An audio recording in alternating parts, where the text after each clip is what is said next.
শবে কদরে নাকি সকল গুনাহ মাফ করা হয়, তাহলে বান্দার হক যারা খেয়েছে এবং শিরকের গুনাহ এগুলো কিভাবে মাফ হবে? আল্লাহ তো বলেছেন হাসরের ময়দানে সবকিছুর হিসাব দিতে হবে।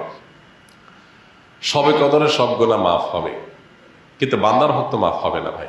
বান্দার হক বান্দার কাছ থেকে আদায় করে মাফ চেয়ে নিতে হবে, মাফ পেয়ে নিতে হবে, তারা হলে মাফ হবে না। আমরা অনেকে মোছে তাও দিয়া বসে আছি যে শবে কদর সব মাফ করে দিবে, তাইলে চুরি দাড়ি ডাকাতি 2 নম্বরে যা কিছু করলাম এক শবে কদর ইবাদত করলেই তো সব মাফ, তাহলে আর চুরি দাড়ি বন্ধ করার তো কোনো কারণ নেই। দেখুন, ইসলামের সাথে অন্য সব ধর্মের এখানে একটা মৌলিক পার্থক্য।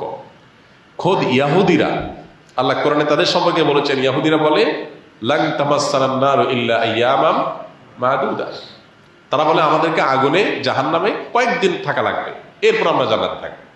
তাহলে আর অপরাধ না করার কারণ নাই তো, তাহলে অপরাধ না করে থামে তেমন কি দুঃখী, অল্প কদিন থাকা লাগবে, অনন্তকাল আমরা জান্নাত অটোমেটিক আমাদের গ্রান্টেড। এই জন্য তাদের অপরাধ থেকে বাঁচার কোনো গরজ নাই।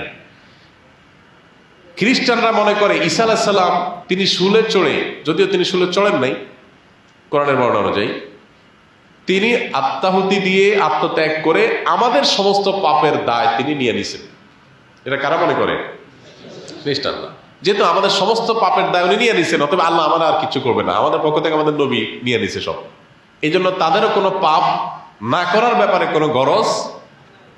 ইসলাম এমন এক দিন, যে দিন বারবার করে কোরআনের পাতায় পাতায় বলেছে ও আল্লাহ তাজিরু ওয়াজিরাতুন বিজরা উখরা, কারোর পাপের বোঝা আর কেউ বহন করতে পারবে না, কোনো অপশন নাই।